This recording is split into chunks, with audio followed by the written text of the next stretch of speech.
Senhoras e senhores, boa tarde. É com grande satisfação que me dirijo a esta seleta plenária. Meu nome é Paulo Roberto de Oliveira e tenho a honra de ocupar a cátedra 176 e a função de vice-presidente de Ensino e Pesquisas e reitor do Instituto de Altos Estudos Sociais da Academia Brasileira de Ciências Contábeis, Econômicas, Políticas e Sociais. A ANE foi fundada em 18 de agosto de 1944 e alcança hoje 73 anos de existência. E é com muita honra que os imortais desta academia recebem Vossas Excelências na primeira sessão solene de posse e diplomação dos novos mestres acadêmicos eleitos em Assembleia Geral Ordinária para compor o quadro de imortais das ciências econômicas, políticas e sociais da ANE, dos membros honoríficos e presidentes regionais da ANE. Composição da mesa. Para compor a mesa diretora dos trabalhos da sessão solene, temos a honra de convidar, inicialmente, o presidente da mesa diretora da sessão plenária da Assembleia Geral, excelentíssimo senhor Oswaldo Alves de Matos, titular da Cátedra 26 e presidente nacional da Academia Brasileira de Ciências Econômicas, Políticas e Sociais, ANE. Em seguida, a senhora presidente do Conselho Regional de Contabilidade, Vitória Maria da Silva.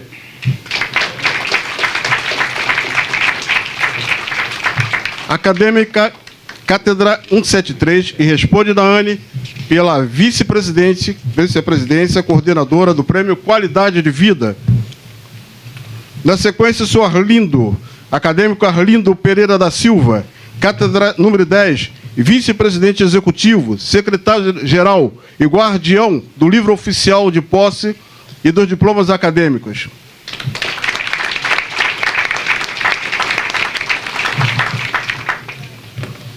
Senhor acadêmico Paulo Barata. Está presente? Ainda não chegou.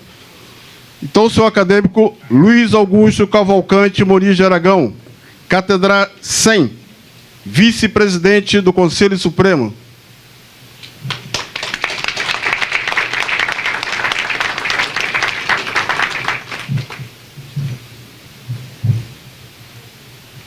Senhora acadêmica Diva Maria de Oliveira Gesualdi, cátedra 17, vice-presidente executiva, primeira secretária e presidente da Academia de Ciências Contábeis do Estado do Rio de Janeiro.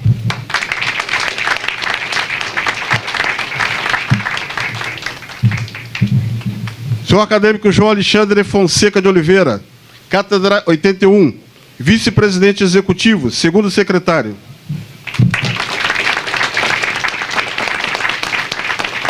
Senhor acadêmico Jouper Padrão do Espírito Santo, cátedra 23, vice-presidente executivo de Desenvolvimento Estratégico.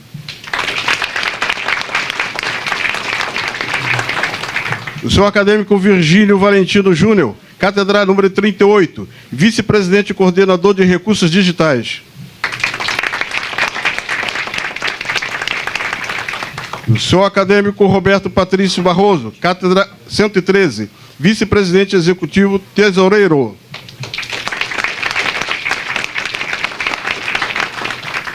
Devolvo a palavra ao excelentíssimo senhor acadêmico Oswaldo Alves de Matos, presidente da ANE, para a abertura dos trabalhos da plenária. Dou por aberta essa sessão, mas antes de iniciar nossos trabalhos, queremos agradecer ao Conselho Regional de Contabilidade pela sessão das excelentes instalações, esclarecendo que escolhendo o Conselho está comemorando 70 anos de existência e é um órgão exemplar de gestão profícua voltada para o respeito e dignidade no trato da coisa pública. Na comemoração desse significativo evento, editou um livro e nos concedeu a honra de, como presidente da Academia Nacional de Economia e ex-presidente, prefaciar essa obra.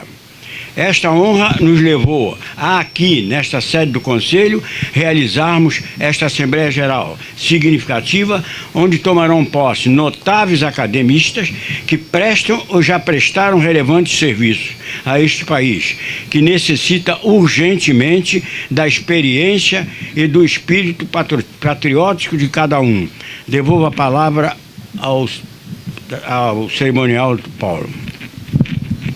Antes de dar início à nossa atividade, eu passo a palavra à senhora presidente do Conselho Regional de Economia, Vitória Maria da Silva, nossa anfitriã.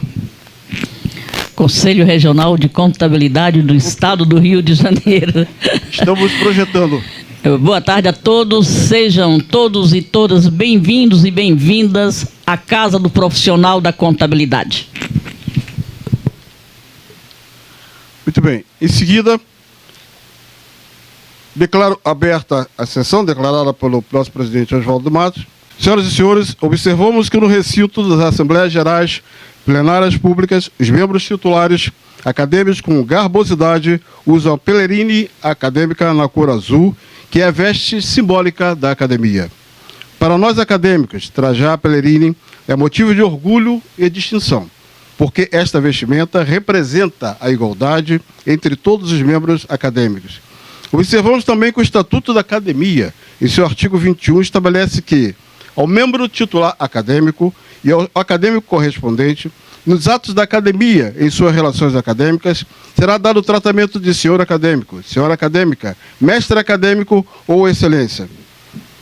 Neste momento, convido a todos os membros da mesa a retornarem para o plenário, para o auditório, e assistirem ao vídeo sobre a história da ANEM.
Durante o período colonial, o Brasil esteve proibido de praticar qualquer atividade produtiva que competisse com Portugal ou prejudicasse os interesses comerciais da metrópole.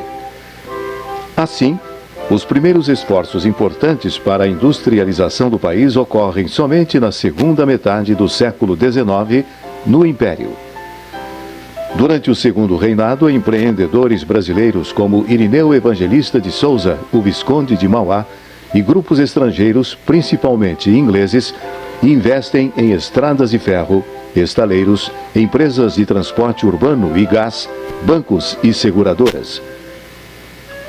Em 1899 é criado o Gabinete de Resistência dos Materiais, da Escola Politécnica de São Paulo, que mais tarde se transformará no Instituto de Pesquisas Tecnológicas, IPT. A Escola Politécnica dá ao Brasil pela primeira vez condições de testar ferragens, cimentos e outras matérias-primas utilizadas pela engenharia, seja mecânica, seja civil, naval e aeronáutica.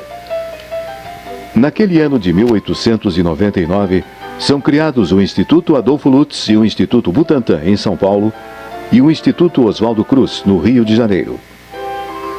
No final do século XIX e início do século XX, surgem as primeiras indústrias no Brasil. Por utilizarem uma tecnologia mais simples e exigirem menos capital, em geral essas indústrias pioneiras eram voltadas para a produção de bens de consumo.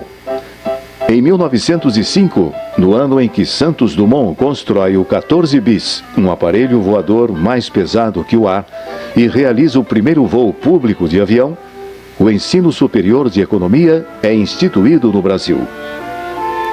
O Dr. Francisco Campos, o primeiro ministro da Educação do Brasil, diz na sua exposição de motivos da lei que instituiu o ensino superior de administração e finanças no país. O curso está sendo criado porque se compreendeu que a crise brasileira neste início de século é devida, em parte, à incapacidade administrativa do Estado e que este fato está muito demandando profissionais especializados e altamente capacitados. Segundo o recenseamento realizado em 1907, o Brasil já contava com 3.120 estabelecimentos industriais, a maior parte deles, 662, instalada no Rio de Janeiro. O número de trabalhadores na indústria era de 149.018, boa parte formada por imigrantes europeus. As condições de trabalho, no entanto, deixavam muito a desejar. Baixos salários e jornadas de mais de 72 horas de trabalho provocaram, em 1907, a primeira grande greve geral do país. Em 1919, com a instalação da atual Faculdade de Ciências Políticas e Econômicas do Rio de Janeiro, Universidade Cândido Mendes, o ensino superior de economia começa a ser realmente ministrado no país. Mas tão somente em 1931, o diploma de bacharel em Ciências Econômicas passa a ser expedido para os formandos do curso superior de Administração e Finanças, datando de então a expansão das faculdades de Ciências Econômicas por todo o Brasil. Em 1943, em plena Segunda Guerra Mundial, a Associação Comercial do Rio de Janeiro realiza o primeiro Congresso Brasileiro de Economia, que tem como seu presidente de honra o então presidente da República, Dr. Getúlio Vargas, patrono da cátedra número 194 da ANE. O congresso é organizado pelo presidente da Associação Comercial do Rio de Janeiro, Dr. João Daut de Oliveira, e pelo vice-presidente da ACRJ, Dr. Evaldo Lodi. O primeiro Congresso Brasileiro de Economia reúne mais de 300 participantes, destacando-se cientistas, empresários, homens de governo e trabalhadores. Durante 25 dias de congresso, 149 teses de grande relevância para os destinos do Brasil foram discutidas, dentre outros por Eugênio Goudin, primeiro titular imortalizado da cátedra número 37 da ANE, Luiz Simões Lopes, primeiro titular imortalizado da cátedra número 3 da ANE, Otávio Gouveia de Bulhões, primeiro titular imortalizado da cátedra número 24 da ANE, Roberto Cochrane Simonsen, primeiro titular imortalizado da cátedra número 34 da ANE, e pelos academistas especiais Daniel de Carvalho e Gastão Vidigal. É durante o primeiro Congresso Brasileiro de Economia que nasce a ideia de criação da nossa academia. No ano seguinte, e um mês após a realização da Conferência de Bretton Woods, nos Estados Unidos, em 18 de agosto de 1944, um grupo de economistas participantes do primeiro Congresso Brasileiro de Economia oficializa a fundação da nossa entidade, Academia Brasileira de Ciências Econômicas e Administrativas. Foram fundadores e membros titulares imortalizados da Academia Nacional de Economia, todos eméritos professores universitários. Logo em 1946, a Academia obtém a sua primeira grande vitória com o projeto de reforma do ensino superior das ciências econômicas, contábeis e atuariais. Em 13 de agosto de 1951, a Academia obtém outra vitória fundamental, desta vez com a autoria do anteprojeto que resulta na edição da Lei número 1411, que regulamenta a profissão de economista no Brasil. Em 1992, depois de realizada uma série de 9 grandes seminários de economia, o então presidente da Academia Nacional de Economia, professor Dr. Alberto Almada Rodrigues, parodiou Clemenceau e provoca uma profunda alteração no âmbito da entidade. Naquele ano de 1992, a Assembleia Geral Extraordinária da Academia Brasileira de Ciências Econômicas e Administrativas aprova a ampliação do quadro de membros titulares acadêmicos, enquanto diversificando as ciências abrangidas pela entidade e modificando sua denominação. Foi assim que, em 22 de maio de 1992, a Assembleia Geral aprovou a criação das novas cátedras e a nova razão social, Academia Brasileira de Ciências Econômicas, Políticas e Sociais, também reconhecida pela nominação de Academia Nacional de Economia. E também estabeleceu os ramos do conhecimento que os acadêmicos devem ter. Ciências Econômicas.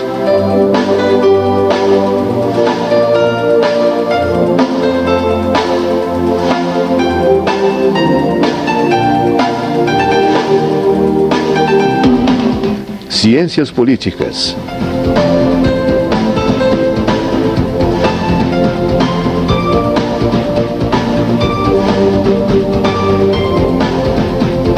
Ciências Sociais.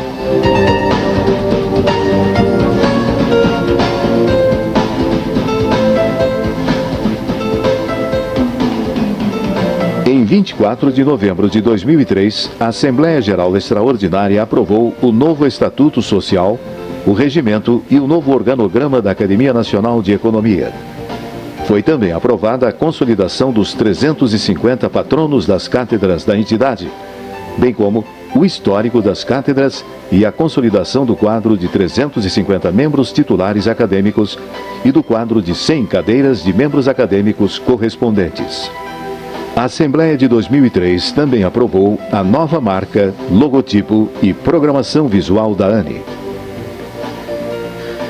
Com o novo Estatuto Social, a Academia Nacional de Economia democratizou ainda mais as ideias, as informações e as práticas acadêmicas no Brasil, criando 4 inéditas categorias. Artigo 29º, de membros academistas especiais, que integram quaisquer dos ramos dos conhecimentos afins às ciências econômicas, políticas e sociais.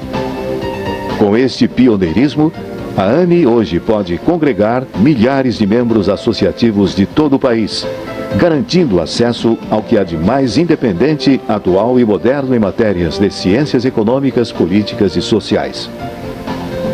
A Academia Nacional de Economia tem por finalidade básica concorrer para o progresso e desenvolvimento das ciências econômicas, políticas e sociais, competindo-lhe estudar e discutir todos os assuntos concernentes aos seus fins, responder às autoridades e às instituições públicas e privadas sobre consultas que lhe sejam dirigidas, bem como informar e reclamar providências sobre tudo aquilo que possa ser de utilidade em relação à sociedade e à economia brasileira e, por extensão, mundial. Aspecto relevante da Academia Nacional de Economia é a preservação da história e da memória das ciências e profissões afins, enquanto estimula a reverência e a homenagem aos colegas profissionais importantes do passado e do presente. Solicitamos aos senhores membros da mesa que retornem ao seu lugar para darmos então prosseguimento à solenidade.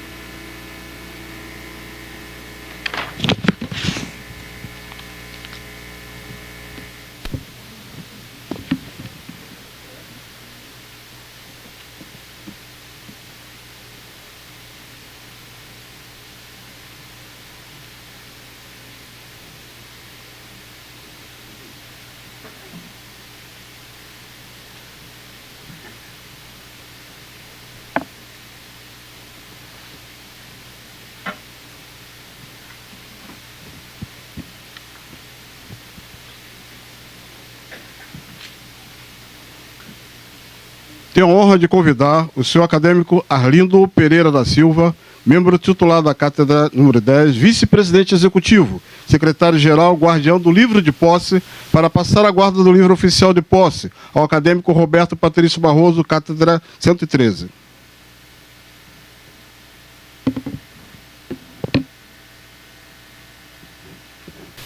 Damos início a posse solene de diplomação dos novos mestres acadêmicos eleitos em 2017, a seguir nominados e qualificados, que nessa oportunidade assinarão o livro de posse e receberão seus diplomas. Para ocupar a cátedra número 88, patrono Gustavo Capanema, tenho a honra de convidar o excelentíssimo senhor acadêmico Everardo de Almeida Maciel, consultor tributário, sócio-presidente da Logos Consultoria Fiscal, leciona em curso de pós-graduação no Instituto Brasiliense de Direito Público, em Brasília, é presidente do Conselho Consultivo do Instituto de Ética Concorrencial, é membro da Academia Internacional de Direito e Economia, da Comissão do Jurista para a Desburocratização, instituída pelo Senado Federal, dos Conselhos Consultivos do Tribunal Superior Eleitoral e do Departamento de Pesquisas Judiciárias do Conselho Nacional de Justiça, do Conselho Superior de Economia da Fiesp, do Conselho Superior de Direito da FEComércio de São Paulo, do Conselho de Altos Estudos de Finanças e Tributação e do Conselho Político-Social da Associação Comercial de São Paulo.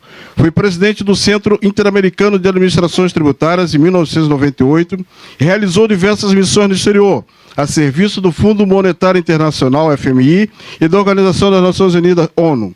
Exerceu vários cargos, foi secretário-geral da Receita Federal no período de 1995 a 2002, secretário de Fazenda e Planejamento do Distrito Federal, no período de 1991 a 94, secretário executivo dos Ministérios da Fazenda, 2002, do Interior, 1987, da Educação, 1985, bem assim da Casa Civil, da Presidência da República, em 1986, foi ministro em caráter interino da Fazenda, da Educação no Interior. Integrou o Conselho Editorial, o Conselho Diretor da Universidade de Brasília, UNB, no período de 1991 a 94. Além disso, teve diversos outros cargos e funções notáveis na área pública e privada. Convidamos a excelentíssima senhora acadêmica Mary Elbe de Queiroz, membro titular da Cátedra 22, para conduzir a mesa para assinatura do livro de posse do seu ilustre afilhado, excelentíssimo senhor acadêmico Everardo de Almeida Maciel, entrega do diploma.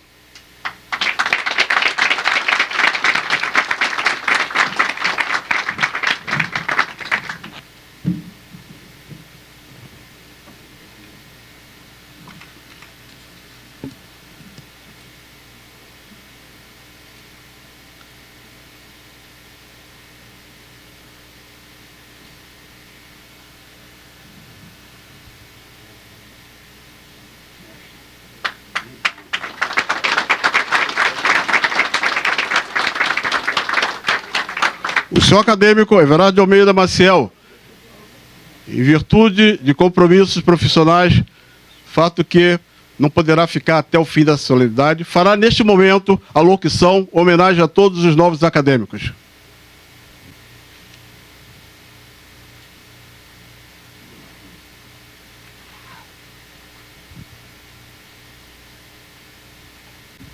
Excelentíssimo confrade acadêmico Oswaldo Alves de Matos, digníssimo presidente da Academia Brasileira de Ciências Econômicas, Políticas e Sociais, Academia Nacional de Economia. Excelentíssimos senhores confrades acadêmicos, excelentíssimos senhoras confreiras acadêmicas, senhoras, senhores, uma saudação especial à minha esposa, que aqui está presente, Maria Nelma.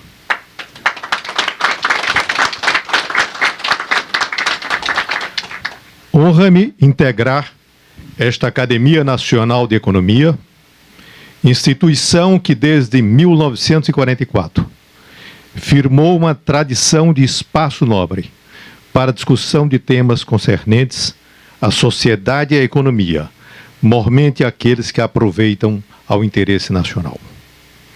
Honra-me igualmente passar a desfrutar do convívio de renomados intelectuais. Por isso mesmo, minha primeira palavra é de agradecimento aos que acolheram a indicação da confreira acadêmica professora Mary Elbe Queiroz.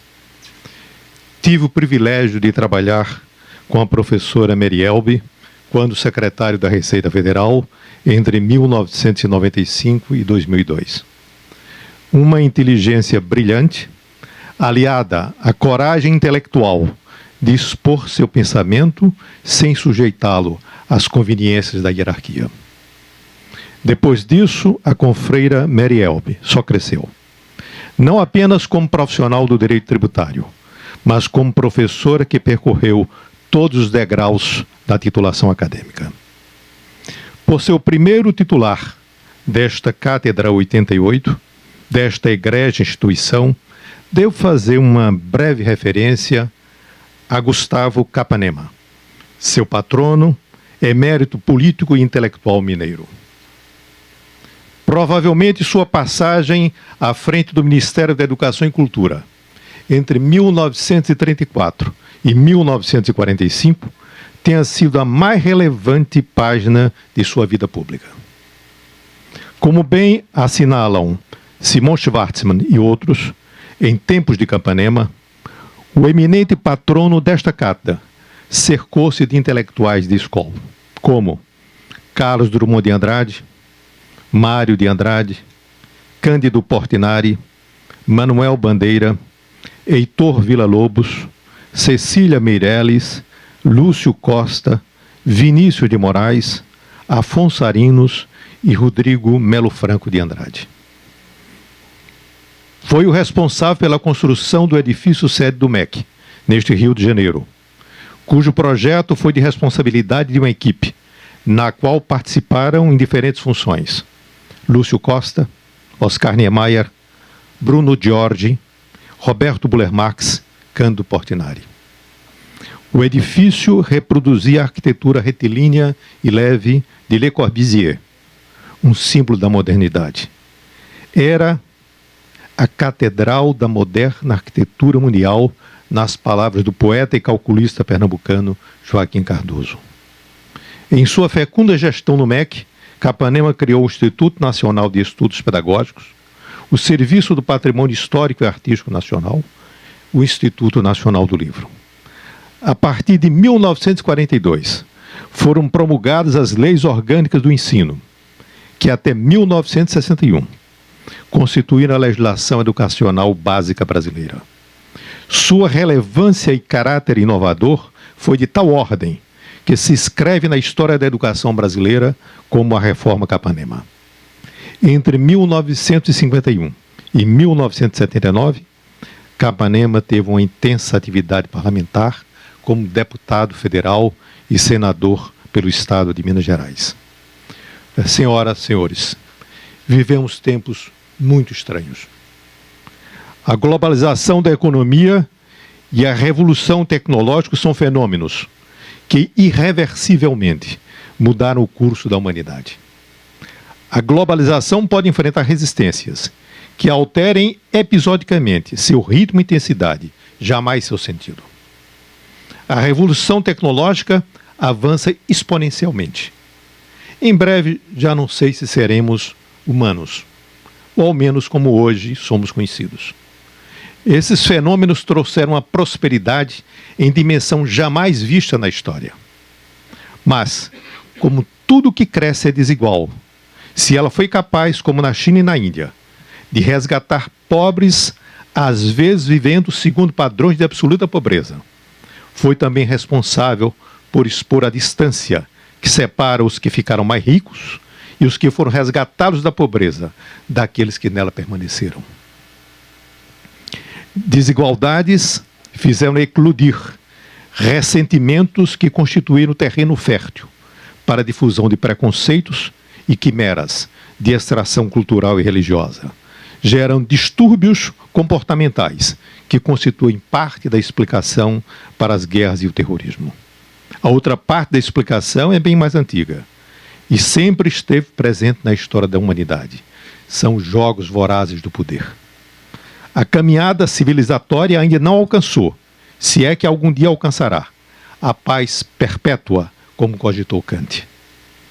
O filósofo almejou uma idade da razão e assim predicava: a razão condena absolutamente a guerra como procedimento de direito e torna, ao contrário, o estado de paz um dever imediato que, porém, não pode ser instituído ou assegurado sem um contrato dos povos entre si.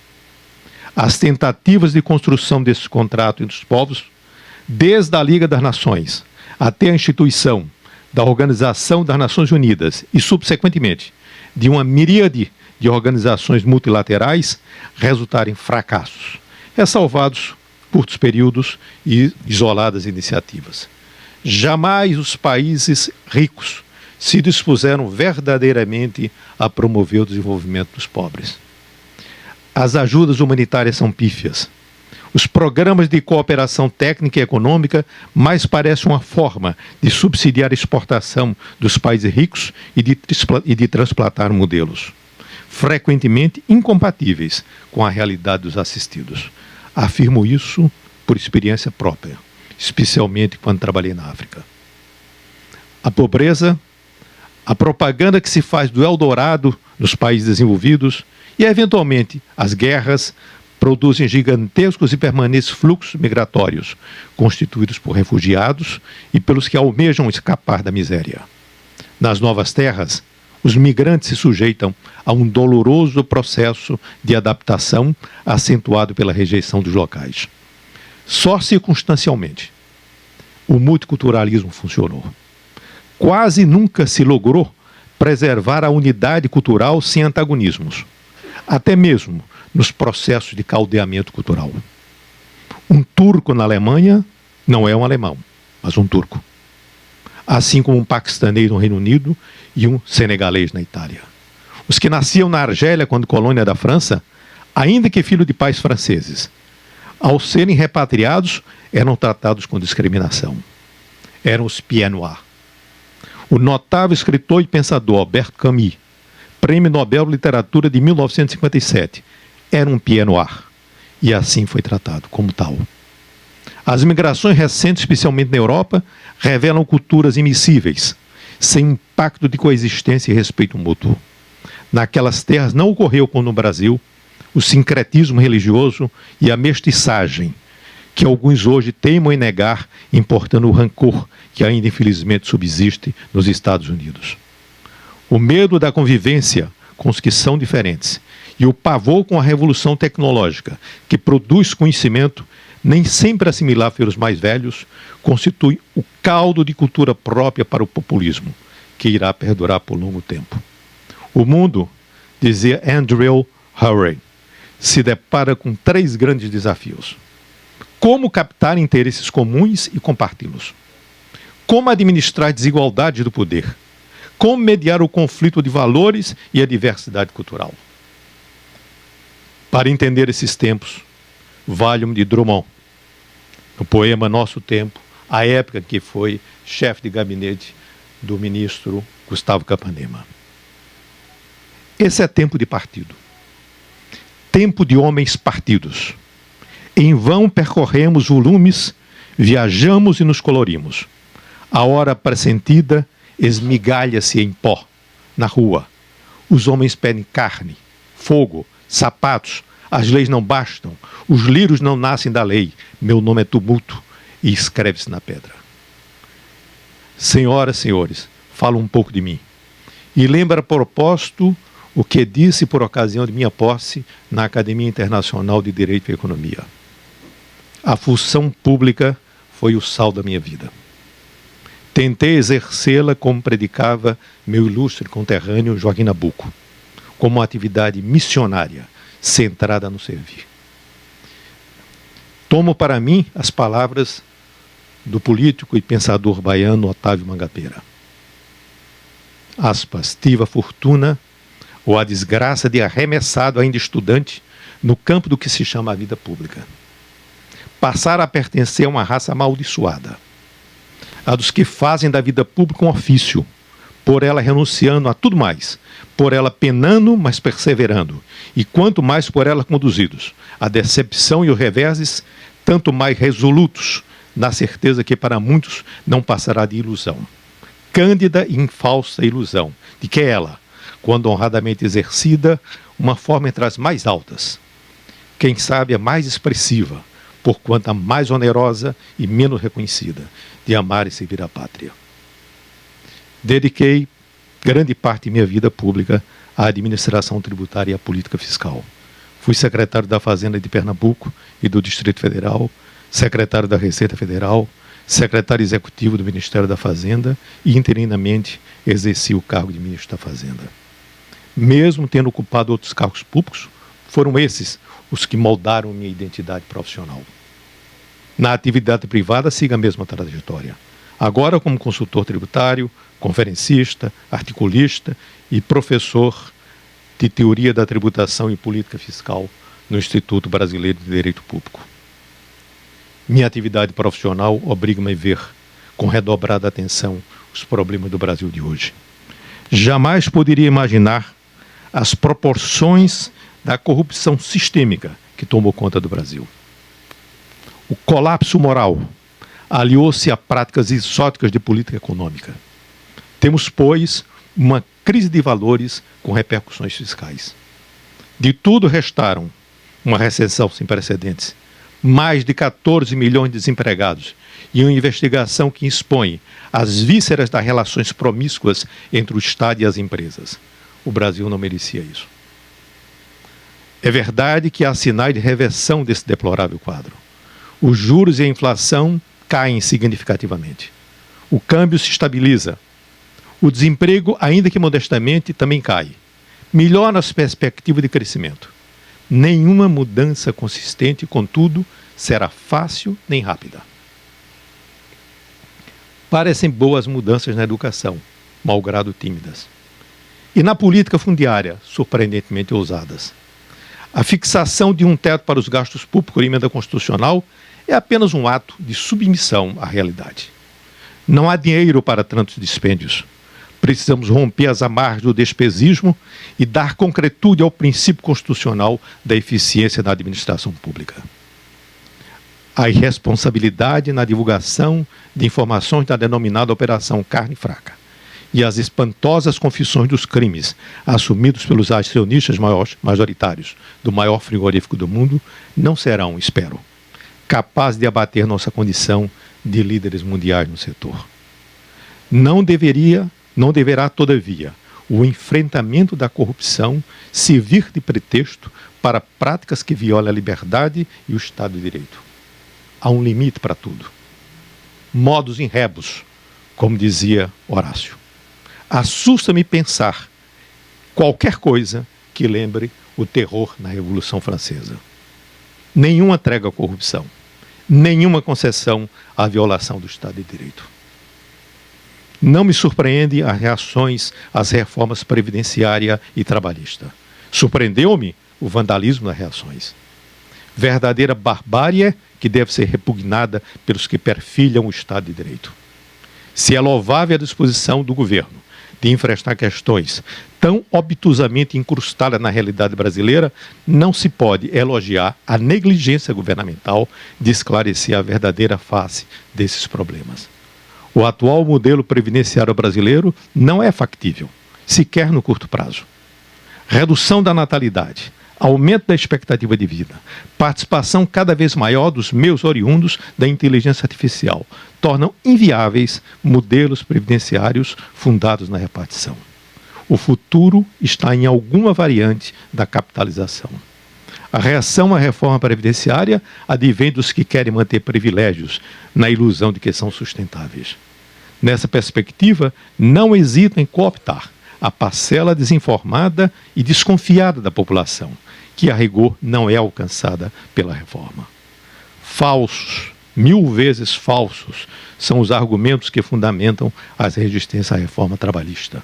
Só existe um argumento verdadeiro: a resistência à extinção do imposto sindical. É ele que financia o negócio sindical. No Brasil, sindicatos e partidos políticos converteram-se em atividades econômicas sustentadas por recursos públicos. Greves hoje são quase sempre movimentos que se afastaram de sua concepção original. Coagem os que não a querem e se associam às pretensões políticas dos que governam o sindicalismo. O que é uma greve do setor público, se não uma greve contra o povo, contra os empresários e contra indefesos alunos? O que pensar de uma greve de servidores armados e de magistrados? Há uma longa estrada a percorrer. São reformas e reformas. Parodiando Fernando Pessoa, falta cumprir-se o Brasil. O sistema político eleitoral é uma lástima. A profusão de partidos, as coligações nos pleitos proporcionais, os gastos excessivos nas eleições são excentricidades que maculam a representatividade política. O burocratismo é um mal tão enraizado na realidade brasileira que parece inevitável. A mentalidade burocrática, como dizia um personagem da série Star Trek, é a única constante do universo. Os avanços tecnológicos incorporados por ilhas de excelência da administração pública brasileira não foram capazes de suplantar práticas arcaicas e inúteis, que são apenas desperdícios e constrangimentos atentatórios à inteligência. Sim, temos problemas no nosso sistema tributário. O que nos consola, entretanto, é que todos os países têm. Sistema tributário são construções imperfeitas, que decorrem de conflitos de razão e de interesse. Responde a especificidades culturais e históricas locais, pois não há paradigmas que possam ser reproduzidos acriticamente em qualquer país. São também dinâmicos, porque demandam contínuos ajustes de mudanças. Nos Estados Unidos, estamos assistindo agora a um debate que pode modificar profundamente os fundamentos que informam a tributação da renda com repercussão em outros países. O G20, em 2013, chancelou o BEPS, iniciativa que vem sendo conduzida pela OCDE, visando prevenir a erosão das bases tributárias e o deslocamento dos lucros das empresas para países e dependências com tributação privilegiada. Cuida-se essencialmente de enfrentar o planejamento tributário abusivo, que vem a ser a mais nociva enfermidade tributária contemporânea. No Brasil, os problemas tributários se desdobram em 3 dimensões: tamanho da carga tributária, federalismo fiscal e qualidade do sistema tributário. Carga tributária remete ao tamanho dos gastos públicos. Não há hipótese para cogitar de sua redução sem que haja um esforço efetivo de redução das despesas. Jamais tivemos uma autêntica federação, porquanto a nossa, instituída por decreto, corresponde à própria negação de um verdadeiro pacto federativo. Daí decorre que também não temos um federalismo fiscal minimamente articulado. Os critérios de partida das rendas públicas são inconsistentes. A repartição dos encargos públicos é pífia. A melhoria da qualidade do sistema tributário brasileiro demanda a superação de inúmeros problemas associados à competitividade econômica, aos direitos dos contribuintes, à justiça fiscal, à simplificação e à desburocratização. Uma atenção especial deve ser dada à remoção das disfunções na tributação do consumo, notadamente o ICMS. Porém, passa ao largo das discussões sobre a reforma tributária as incongruências e ineficiências do processo tributário. Os créditos tributários inscritos na dívida ativa da União totalizam 1 trilhão e 500 bilhões de reais.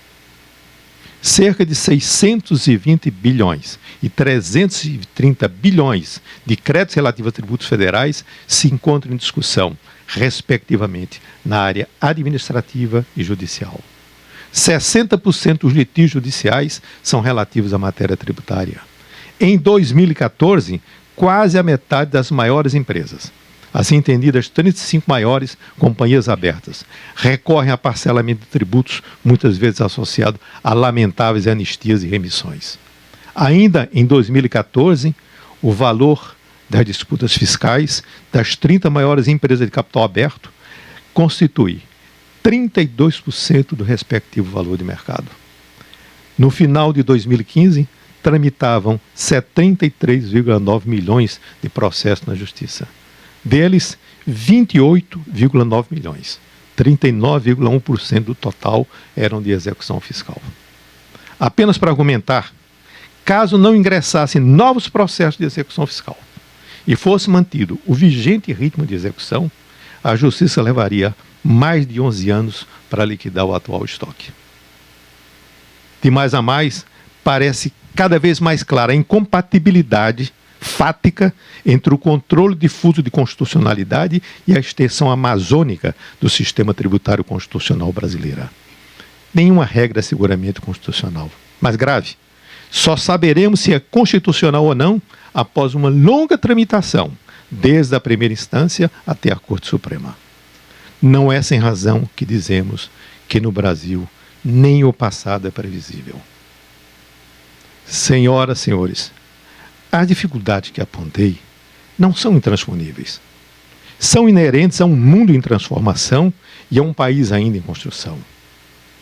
Nos grandes enfrentamentos, há inevitavelmente momentos de desânimo. Volta a Drummond. Há soluções. Há bálsamos para cada hora e dor. Há fortes bálsamos. E concluo, ninguém pode abdicar da sua própria utopia. O fim da esperança pode ser tido também como início da morte. Ainda há luz, vamos viver. Obrigado.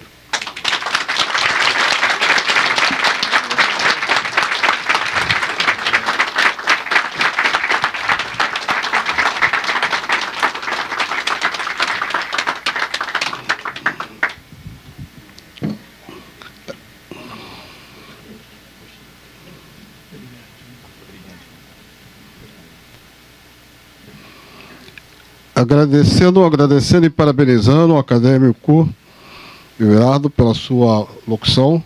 Vamos prosseguir com a nossa cerimônia.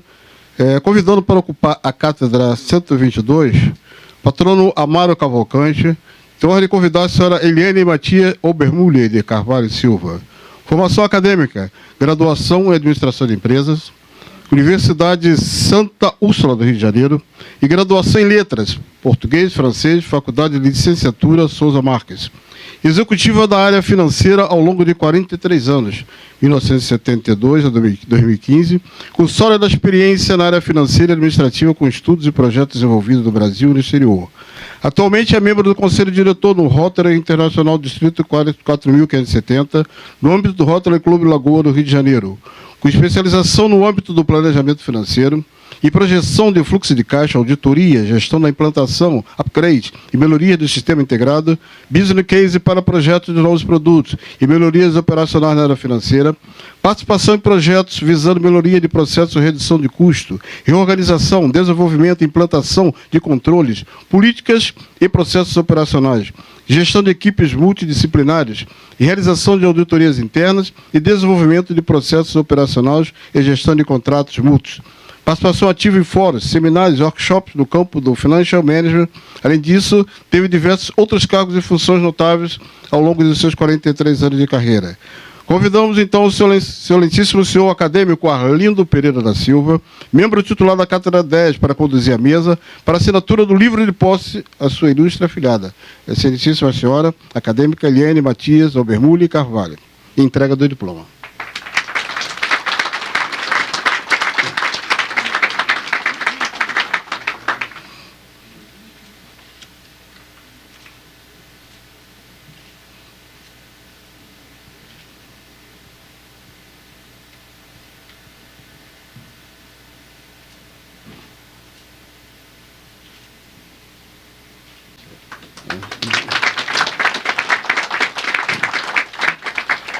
Para ocupar a cátedra 12, patrono Frederico Slow, tenho a honra de convidar o excelentíssimo acadêmico José Francisco Xavier de Mendonça. Engenheiro de fortificações e construções, formado pelo Instituto Militar de Engenharia IME, em 1989. Foi professor de matemática nas seguintes instituições: Colégio de Curso Impacto, Miguel Couto, Baiense, Colégio Baiense, Colégio Futuro VIP do Instituto Militar de Engenharia. Foi ainda diretor de diversos colégios, está como gestor, Fundação de Apoio Cefet, FUNCEFET de 2015 aos dias atuais. É detentor da medalha Tiradentes Alerj 2014 por relevantes serviços educacionais. Medalha de honra à Câmara Municipal de Duque de Caxias em 2009 e 2010 por relevantes serviços educacionais. Além disso, teve diversos outros cargos e funções notáveis. Convidamos, então, o excelentíssimo senhor acadêmico Roberto Patrício Barroso, membro titular da Cátedra 113, para assinatura do livro de posse e do seu ilustre afilhado, o acadêmico José Francisco Xavier Mendonça, e entrega do diploma.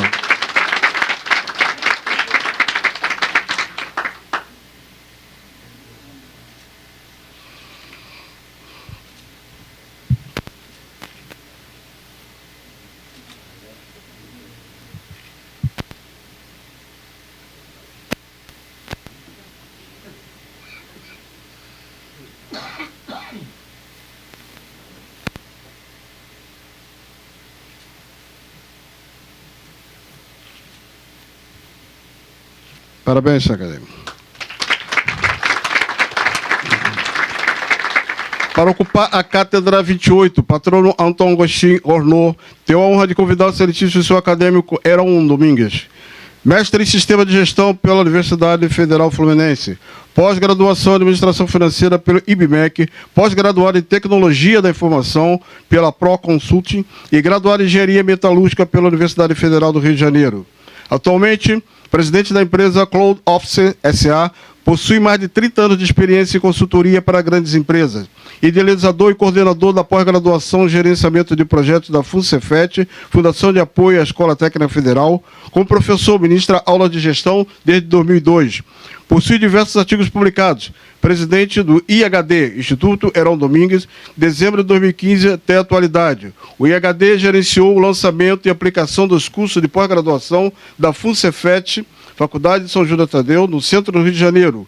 IBMEC, Instituto Brasileiro de Mercado de Capitais, de janeiro de 2006 a junho de 2006. E professor do curso de extensão e gerenciamento de projetos.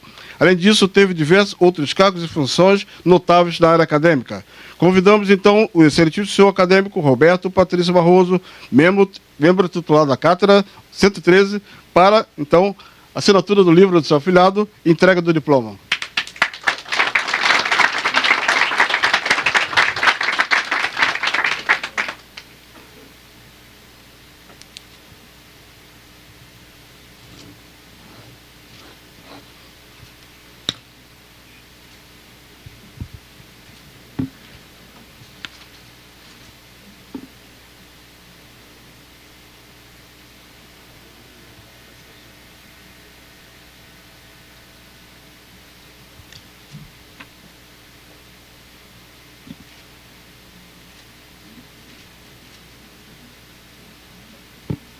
Parabéns, senhor acadêmico.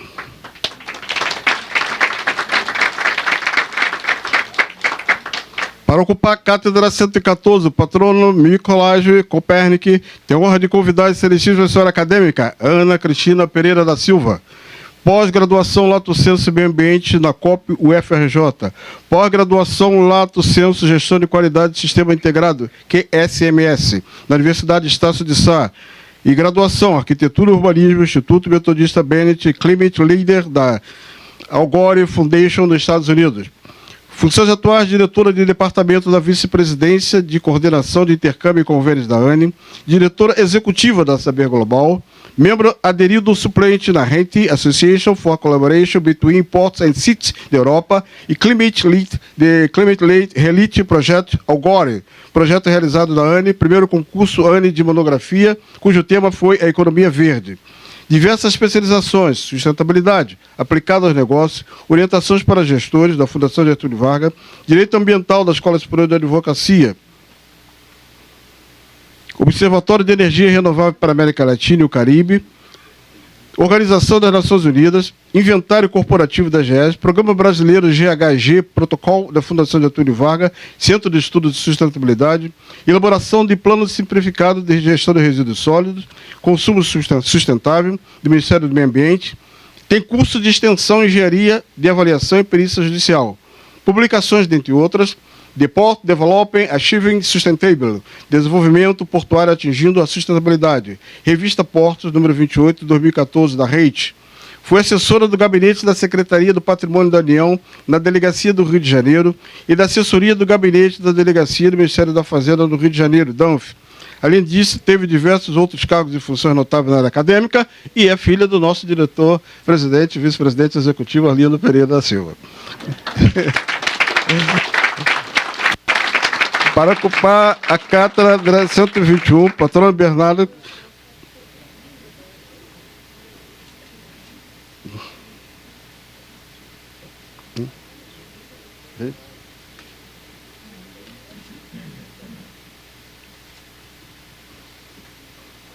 Então, a senhora quer ler? Bem, convidamos então o presidente do nosso conselho. Está aqui, você está presente. Ok, presidente, a nossa acadêmica, né? Presidente, convidamos a nossa acadêmica, doutora Isaura, então, madrinha da nova acadêmica, doutora Maria Cristina, para fazer então a entrega do diploma e assinatura do livro de posse.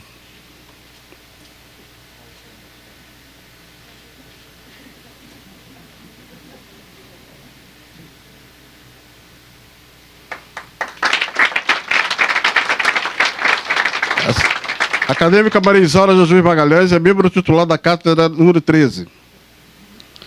Para ocupar a Cátedra 121, patrono Bernardino de Campos tem a honra de convidar o excelentíssimo acadêmico Álvaro José Menezes da Costa, mestrando no PPGRHS da UFAL, Programa de Pós-Graduação em Gestão de Recursos Hídricos e Saneamento da Universidade Federal de Alagoas. É engenheiro civil graduado pela UFAL, Universidade Federal do Estado de Alagoas.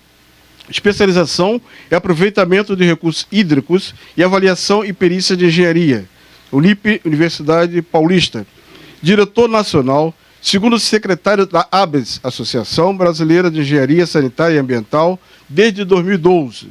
Sócio executivo da GO, associados, consultoria multidisciplinar, gestor público no setor de saneamento por 30 anos, ocupando na Casal, Companhia de Saneamento de Alagoas, vários cargos de direção e presidência. Diversos cursos realizados, em destaque, Waiter Supply Engineer, segundo em Tóquio, pela JICA, Japan International Cooperation Agency, em maio a julho de 1996. Capacitação para gestores públicos e privados de serviços de saneamento, novembro de 2002, em Munique, da Alemanha. Além disso, teve diversos outros cursos e funções notáveis. Convidamos, então, excelentíssimo senhor acadêmico Jouper Padrão do Espírito Santo, membro titular da Cátedra 23, para assinatura do livro de posse e entrega do diploma ao seu afilhado.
Para ocupar a cátedra 147, patrono Paulino Batista Conte. Tenho a honra de convidar a excelentíssima senhora acadêmica Paula Alexandra Canas de Paiva Nazaré, doutora em Economia pelo Instituto de Economia e UFRJ, mestre em Economia Industrial pelo Instituto de Economia Industrial e da UFRJ também, e bacharel em Ciências Econômicas pela Faculdade de Economia e Administração, FEA UFRJ. É analista de controle externo do Tribunal de Contas do Estado do Rio de Janeiro desde 1995. Foi diretora-geral da Escola de Contas e Gestão do Tribunal de Contas do Rio de Janeiro. É professora de Finanças Públicas, Gestão Urbana e Lei de Responsabilidade Fiscal, com artigos e capítulos de livros publicados na área das finanças públicas. Além disso, teve diversos outros cargos e funções notáveis. Convidamos, então, a excelentíssima senhora acadêmica Ana Luísa Pereira Lima, membro titular da Cátedra 159, para conduzir a mesa para assinatura do livro de posse, a sua lista afiliada e entrega do diploma.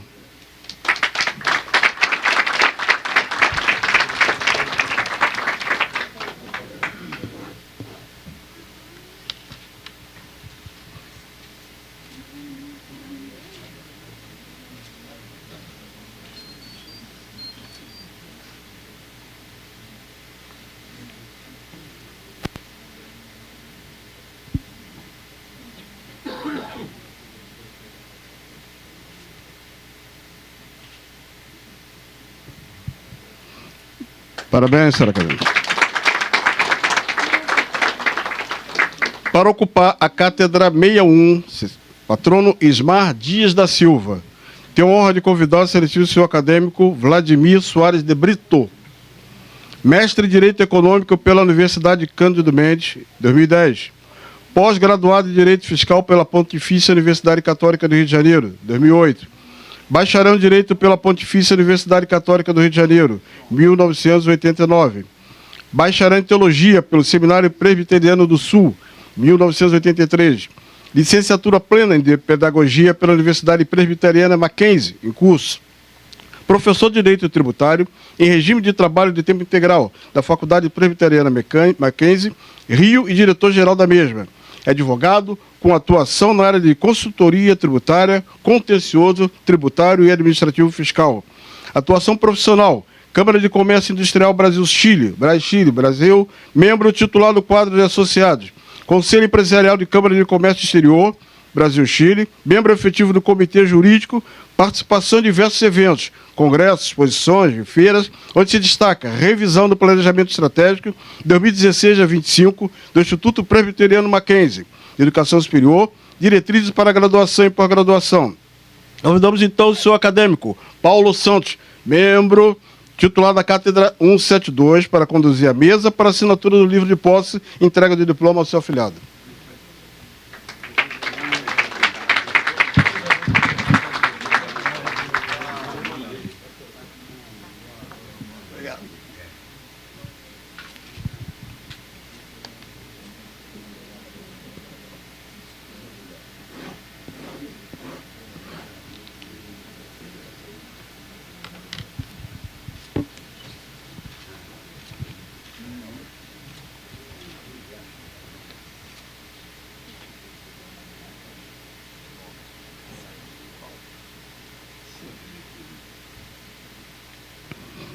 Parabéns, senhor acadêmico.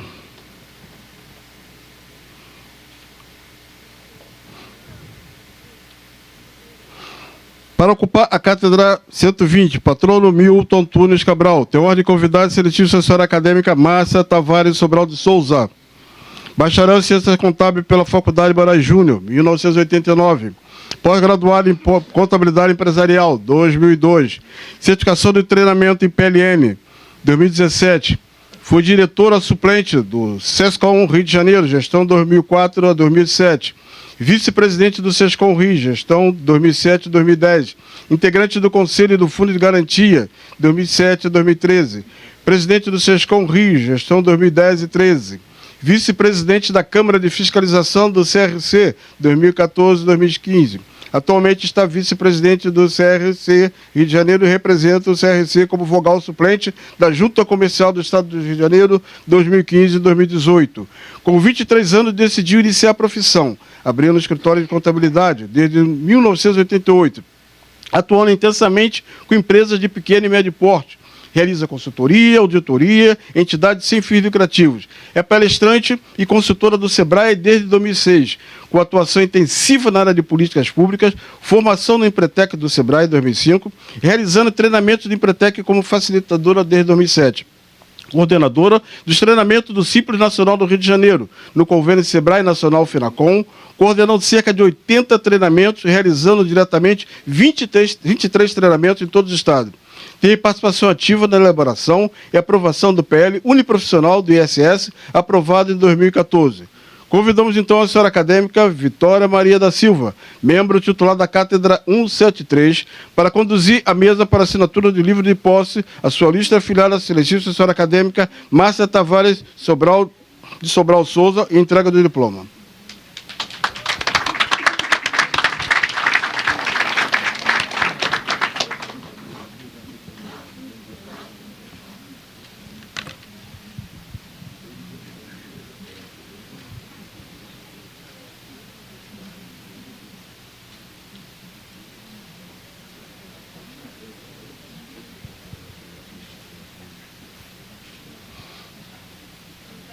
Parabéns, senhora acadêmica.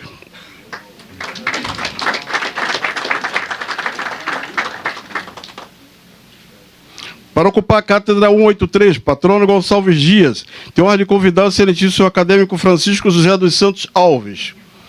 Graduado em Ciências Contábeis pela Universidade do Estado do Rio de Janeiro, 1987. Mestre em Ciências Contábeis pela Universidade do Estado do Rio de Janeiro, 1998. Doutor em Controladoria e Contabilidade pela Universidade de São Paulo, 2005.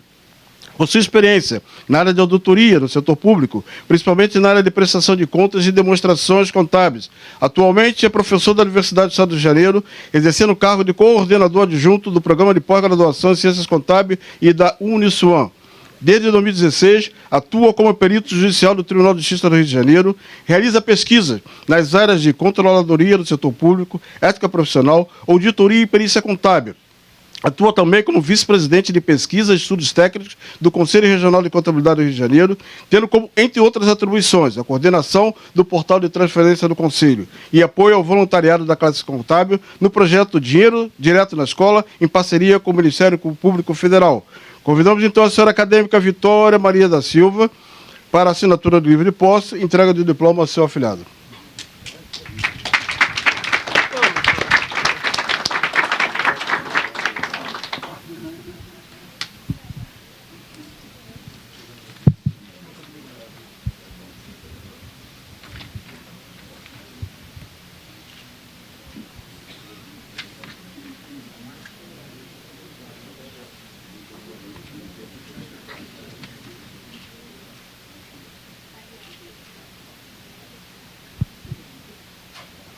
Parabéns, senhor acadêmico.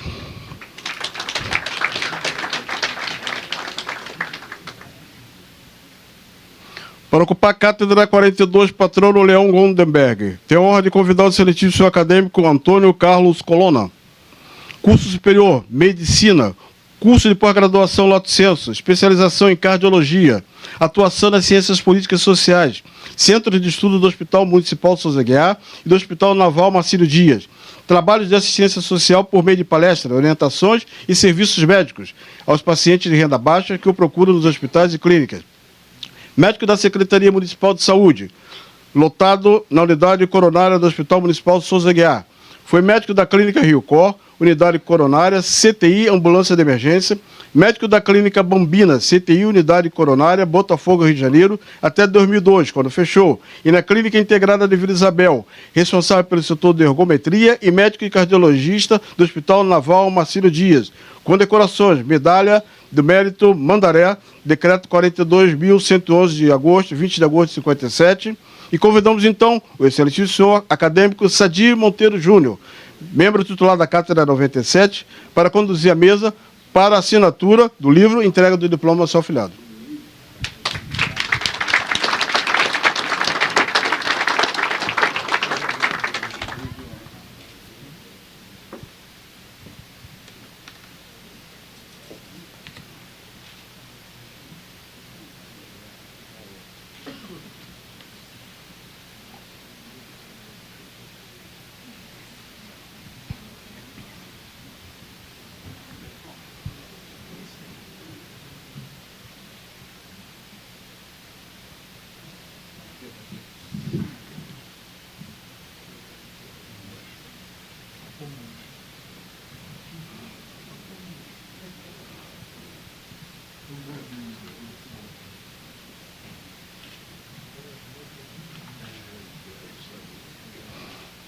Parabéns, senhor acadêmico.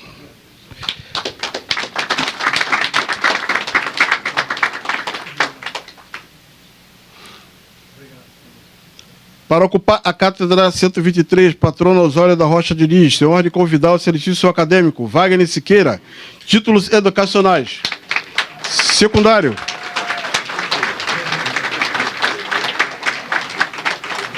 Colégio Pedro II. Fundação Getúlio Vargas. Administração e Faculdade de Estácio de Sá. Universidade René Descartes de Paris. Doutor em Ciência Política. Função atual, presidente do Conselho Federal de Administração. Funções exercidas, dentre outras, presidente do Conselho Regional de Administração do Rio de Janeiro, 2011. Secretário Municipal de Administração da Prefeitura da cidade do Rio de Janeiro, 2006 a 2008. Presidente do Rio Centro, Centro de Convenção da cidade do Rio de Janeiro, 2005 a 2006, e secretário adjunto da CEMOR, Secretaria de Modernização e Reforma Administrativa da Secretaria de Planejamento da Presidência da República. Participação em grupo de trabalhos e comissões, membro da executiva do 2º Encontro de Psicólogos e Administradores, promovido pela Associação Brasileira de Psicologia Aplicada em maio de 1979, membro da Comissão Executiva do 1º Congresso Brasileiro de Administração, Rio de Janeiro, em junho de 1979, e membro da Delegação Brasileira, representante dos empregados, junto à Convenção da OIT, em Genebra, Suíça, em 1989. Títulos de experiência, didática, palestra e conferência, presidente e coordenador-geral do 14º Fórum Internacional de Administração realizado no Rio de Janeiro, em 2015, presidente e coordenador-geral do 12º Encontro Brasileiro de Administração realizado no Rio de Janeiro, em 2013. Títulos de produção intelectual, monografias, artigos, autores, livros, dentre outros. As organizações são morais? Pergunta. Responsabilidade social, ética empresarial e empresa cidadã, 2015. E avaliação de desempenho, como romper, amarra e superar modelos ultrapassados, 2002. e o fundamentalismo religioso no Brasil, em 2005, dentre outros. Além disso, teve diversos outros cargos e funções notáveis, públicas, privadas e acadêmicas. Convidamos, então, o senhor acadêmico Hélio Tito Simões de Arruda, membro titular da Cátedra 22, para conduzir a mesa para assinatura do livro de posse e entrega do diploma ao seu afilhado. Muito obrigado.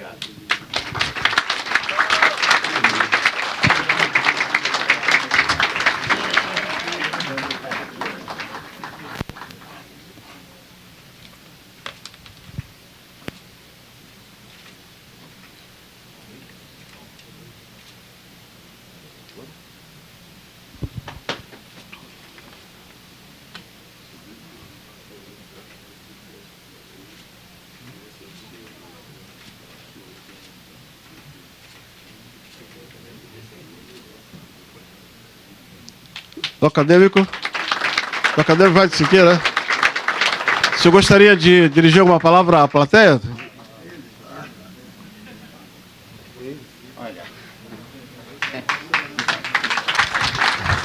Não se pode dar microfone acadêmico. A gente começa logo a falar, né, Everaldo? É isso? Senhor presidente, Oswaldo, colega Vitória, também presidente do Conselho Regional de Contabilidade, quero saudar todos os colegas da mesa, todos os presentes, dizer da nossa alegria, da honra e agradecer muito essa gentileza do meu padrinho, né, o nosso Hélio Tito.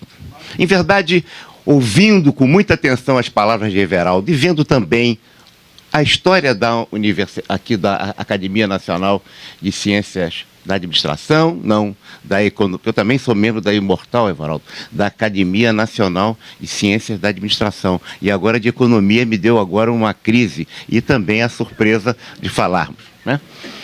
Mas quando a gente, né, quando os avanços das ciências sociais, principalmente da psicologia social, nos revelam que o mundo das percepções é a um só tempo fonte e limite do comportamento humano, a gente percebe que as percepções determinam comportamento.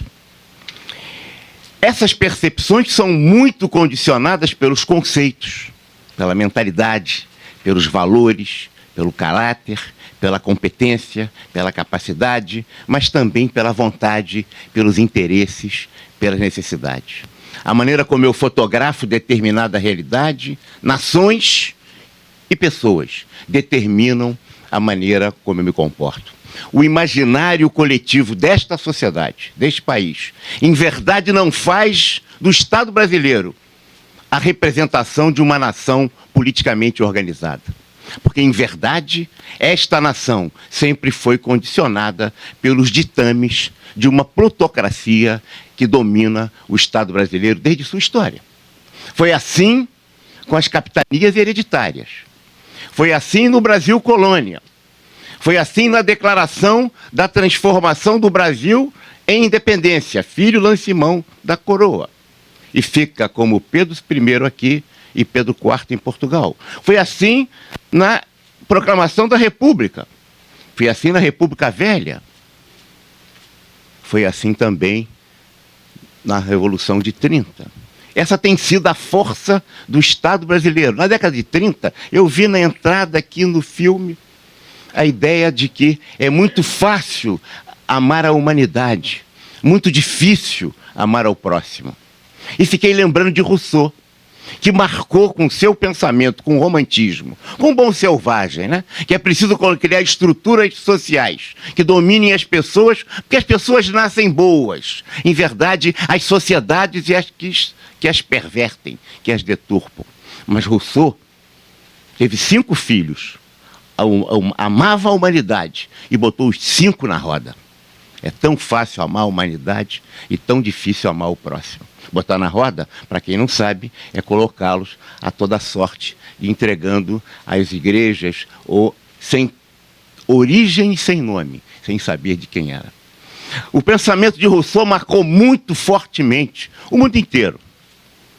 Os regimes totalitários, que no Brasil também marcaram o fortalecimento desse Estado, desse imaginário popular, muito forte na nossa cultura, muito presente na nossa sociedade, que nos diz, primeiro, pelo fascismo, em que tem O Estado, mas mais do que tudo, o partido. O partido que faz do Estado a seu serviço como sua ferramenta. E depois, o movimento de esquerda, também numa perspectiva totalitária, que tem no Estado também a sua força dominada pelo partido. No fascismo é o Duce, é o Führer, e no comunismo é o Comitê Central, o secretário-geral, dominando o Estado. E a plutocracia se faz presente.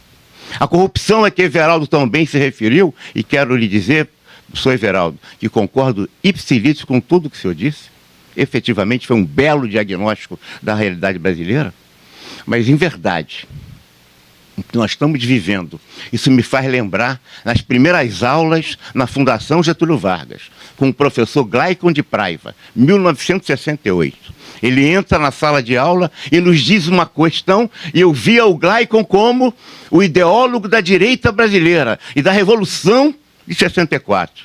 Movimento estudantil presente. E a gente olhando aquele homem que era o símbolo da direita. E ele me disse uma frase que nunca mais esqueci. O empresário brasileiro é um híbrido roedor. Tem a voracidade do rato e a coragem do coelho, o grande empresário. O que significa que o capitalismo brasileiro foi o mesmo que liquidou, o Estado brasileiro foi o mesmo que liquidou, como nos diz o filme, o Barão de Mauá, Irineu Evangelista de Souza. Foi o mesmo que liquidou a presença do Estado brasileiro, que liquidou a iniciativa da formação do desenvolvimento econômico brasileiro com Delmiro Gouveia, lá no Nordeste, que é efetivamente aquele que Everaldo, em Pernambuco, saiu de Pernambuco e foi para o interior da Alagoas, na cidade de Pedra, e a melhor exploração da usina de Paulo Afonso, da usina de Paulo Afonso, e que teve toda a sua fábrica jogada por ausência do Estado. Não foi à toa que ele deu uma boa guarda-chuvada na cabeça do vice-presidente da República, que Delmiro Gouveia, na confeitaria Colombo. Não foi à toa, mas morreu assassinado com a sua fábrica destruída. Então, é importante também, sou servidor público e fiz essa opção, Everaldo.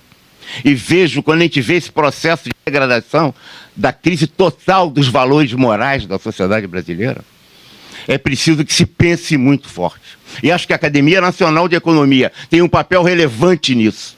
Ninguém exerce a cidadania sem exercer um papel político. Quando a gente se omite, a gente está exercendo a cidadania pela omissão. Quando a gente participa, se envolve em relação aos fatos que nos ocorrem, nós estamos exercendo a cidadania pela participação. É preciso a presença cidadã da nação brasileira, para que o Estado efetivamente seja a nação politicamente organizada e reflita os desejos dessa cidadania, os interesses, as aspirações, as suas crenças, as suas realidades. Para isso, é preciso, sim, um verdadeiro novo pacto social na sociedade, que não vai se resolver nem com a eleição direta, nem com a eleição indireta, mas com a construção do fortalecimento dessa cidadania. Portanto, é nesse sentido que gostaria de dirigir essas palavras aos companheiros, dizer da minha honra muito especial nesse dia, e da loucura do Hélio Tito de nos indicar, né? E que certamente fez com que os demais companheiros pudessem ratificar o meu nome, a quem eu os perdoo, apenas porque não sabia o que o Hélio estava fazendo. Muito obrigado. Obrigado, senhor.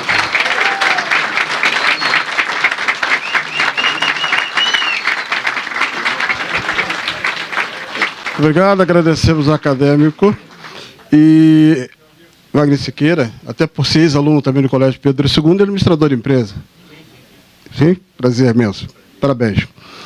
Dando continuidade à nossa solenidade, para ocupar a cátedra 199, patrono Oswaldo Cruz, tenho a honra de convidar o excelentíssimo acadêmico José Paulo Cossenza, doutorado em Contabilidade e Finanças, Universidade de Saragossa, 2008, MBA PDG Senior Executivo MBA IBMEC, 2000, mestrado em Ciências Contábeis, Universidade do Estado do Rio de Janeiro, 1999, pós-graduação em Contabilidade, Fundação Getúlio Vargas, 1993, graduação em Ciências Contábeis, 1991, graduação em Administração, Universidade Federal do Fluminense, 1983, experiência profissional, contador do BNDES, 1992 a 2010. Conselheiro fiscal da Fundação de Assistência Previdenciária e Social do BNDES, FAPES, experiência acadêmica, desde 2011 até a presente data, professor titular da Universidade Federal Fluminense, UF, professor adjunto da Unigran Rio e UERJ, professor substituto na UCAM e UERJ. Tem diversos trabalhos publicados em revistas técnicas do Brasil e do exterior, livros publicados, 100 anos do Sindiconte e resgate da memória contábil nos Estados. Convidamos, então, a excelentíssima senhora acadêmica Lígia Maria Sampaio, membro titular da Cátedra 151, para conduzir a mesa para assinatura do livro de posse e entrega do diploma ao seu afilhado.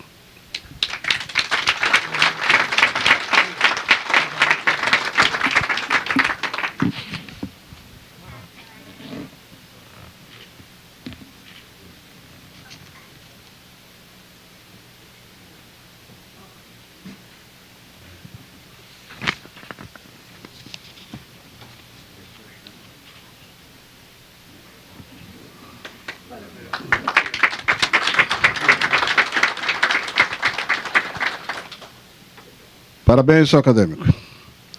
Para ocupar a cátedra 196, patrono Cândido Mariano Rondon, tem a honra de convidar o excelentíssimo senhor acadêmico Rogério Luiz Nery da Silva, doutorado na New York Foundation University Law School, Estados Unidos, 2011 a 2012. Pós-graduado em Justiça Constitucional e Processos Constitucionais Europeus, Concentração de Direitos Humanos e Sociais, Universidade de Castilha-La Mancha, na Espanha, 2012. Doutorado em Direito Público e Evolução Social, UNESA, CAPES, Conceito 5. Mestrado em Direito e Economia, UNIG. Mestrado em Comunicações, ESAO, com diversos cursos de pós-graduação em Direito pela Universidade do Estado do Rio de Janeiro, UERJ, em Comunicação para a Academia Militar das Agulhas Negras, AMAN.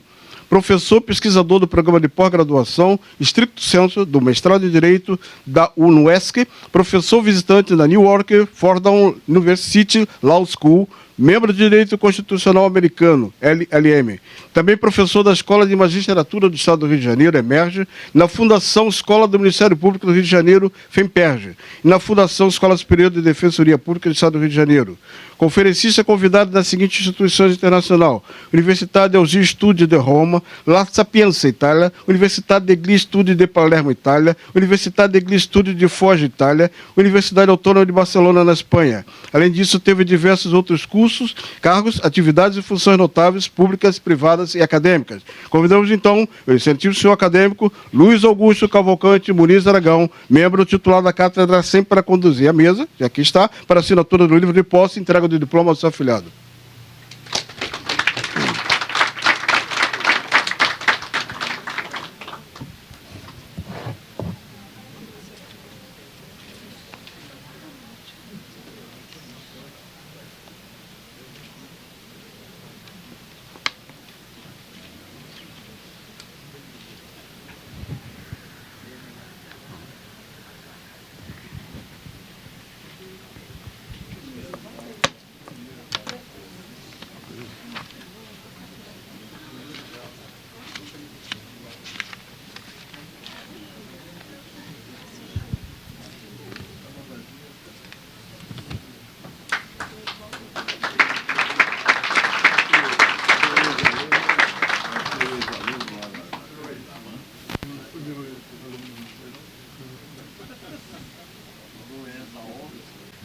Para ocupar o cargo de presidente regional, da 7ª Região, sede Mato Grosso, da Academia Brasileira de Ciências Econômicas, Política e Social, tenho a honra de convidar o excelentíssimo senhor Benedito Dias Pereira.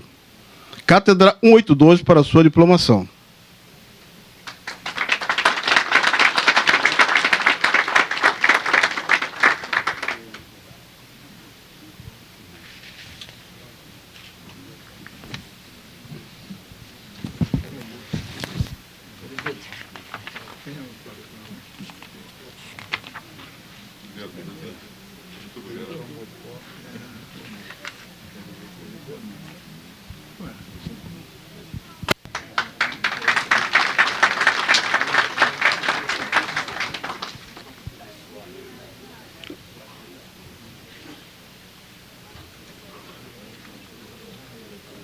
Podemos prosseguir?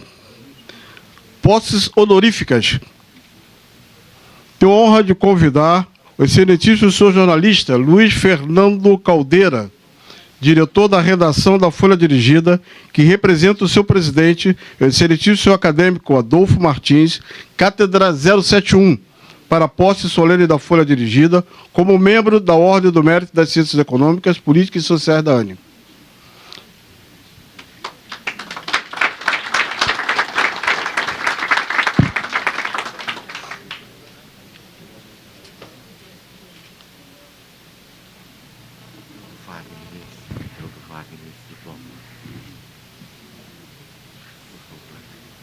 Muito obrigado.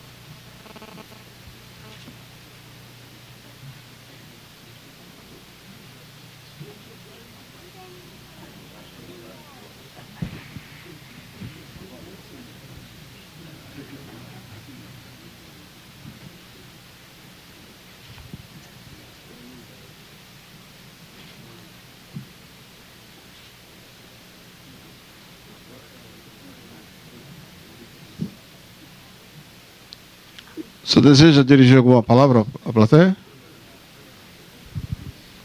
Boa tarde a todos, boa tarde à mesa, todos presentes. Com muita honra que estou aqui representando o senhor Adolfo Martins, presidente do Grupo Folha Dirigida. Né? Ele é acadêmico da ANE, sem dúvida alguma, e infelizmente ele não pôde estar presente, já que se encontra em viagem, mas pediu para agradecer pela homenagem que está sendo prestada à Folha Dirigida, que certamente é uma homenagem que se estende a todos os funcionários da Folha Dirigida, da qual eu faço parte, e ficamos muito felizes em receber essa homenagem. Eu acabei preparando um pequeno textozinho, porque eu não sou muito bom de improviso, então eu falei, acho que eu vou fazer um pequeno texto só para poder prestar essa homenagem também nossa à ANE. Com grande júbilo que acolhemos o título honorífico da Academia Nacional de Economia, concedido pela diretoria dessa Egrégia Academia Brasileira de Ciências Econômicas, Políticas e Sociais, uma instituição que agrupa tantas personalidades ilustres e que, ao longo de sua história, tem dado uma rica contribuição ao debate frutífero sobre tantos temas relevantes para o país. Agradecemos a iniciativa da Academia e estendemos esse agradecimento a todos os membros da diretoria, que endossaram esse título em um gesto que muito nos sensibiliza. Sem dúvida alguma, essa homenagem tem um alto significado para o nosso jornal, sobretudo pela grandeza ética da instituição que a outorga e também por ter sido motivada pelo jornalismo cidadania que norteia a linha editorial da Folha Dirigida. Esse jornalismo cidadania, inclusive, foi lembrado no ato de aprovação dessa egrégia casa, que destacou as seguintes palavras inesquecíveis de um ícone da cidadania, que foi o nosso saudoso jornalista Barbosa Lima Sobrinho. Quando vemos um jornal como a Folha Dirigida, comprometido com a ampliação do mercado de trabalho, com a democratização das oportunidades, com a valorização da educação e com a cidadania, constatamos a presença vigorosa da imprensa assumindo seu papel de inequívoca relevância nacional. Sendo assim, recebam, pois, a expressão mais alta do nosso sentimento de agradecimento. Abraço a todos.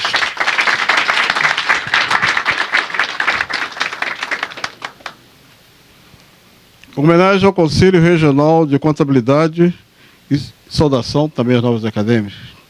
Pergunto, senhora presidente, se gostaria de falar alguma coisa.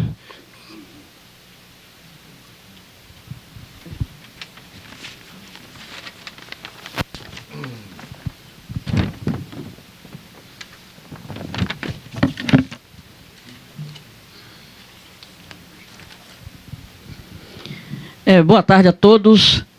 Muito feliz por esta solenidade estar sendo aqui na Casa do Profissional da Contabilidade, e também dizer ao doutor Paulo Santos que, com certeza, nós faremos uma parceria com a nossa Câmara Técnica de Pesquisa, na pessoa do nosso vice-presidente e também agora acadêmico, o conselheiro Francisco, porque necessitamos, sim, de preparar nossos jovens.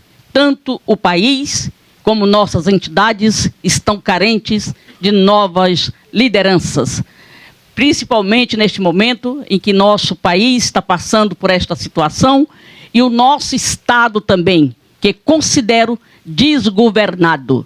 Lamentavelmente, estamos tentando, junto com nossa conselheira aqui, Ana Luísa, que faz parte do Ministério Público, uma aproximação maior com o governo do Estado, porque precisamos realmente criar a nossa Controladoria Geral do Estado do Rio de Janeiro. Ouvir o doutor Wagner Siqueira foi um prazer enorme. Pela segunda vez, estamos juntos, estivemos em Itaboraí, e ali eu já fiquei encantada com você, pela sua cultura, pelo seu conhecimento e pela sua defesa sempre da nossa sociedade. Doutor Everaldo, com o senhor começou a parceria com os profissionais da contabilidade lá em 2002. Essa parceria perdurou até o ano passado. Estamos tentando agora voltar novamente a ter essa parceria com a Receita Federal, que o profissional da contabilidade, ele não é um mero preenchedor de guias, ele se preocupa realmente com as contas públicas. E isso é o que está faltando no nosso país, maior controle de todas essas contas públicas. Queremos também agradecer a você, Márcia Tavares, e pedir desculpa à sua família, que está toda aqui presente, por tantas ausências.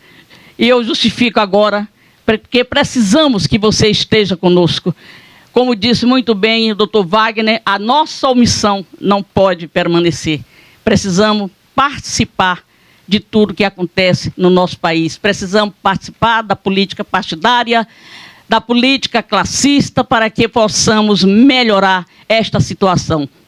E eu continuo acreditando e tendo esperança que este país será melhor e mais igualitário para nossos jovens, para as novas gerações que estão por vir. Porque para isso vamos trabalhar com a certeza que temos de fazer parte deste momento que está acontecendo no nosso país. Muito obrigado a todos vocês pela presença e continuem contando com a casa aqui do profissional de contabilidade, que está de braços abertos para recebê-los. Muito obrigada.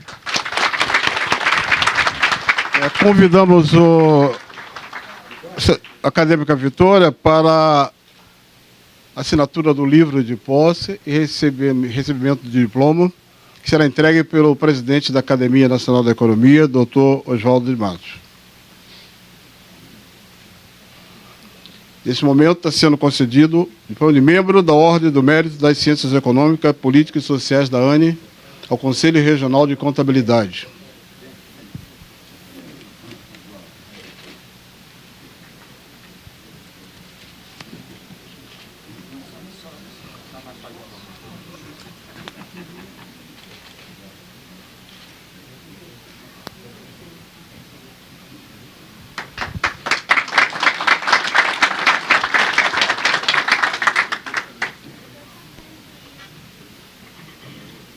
Bem, senhoras e senhores, estando prestes a terminar essa solenidade, vou passar a palavra ao seu presidente Oswaldo de Matos para que ele possa fazer o encerramento da sessão. Bem, nós tivemos aqui uma sessão muito importante para a academia, ressaltando que a aula do nosso Everaldo Maciel é uma palestra, uma aula.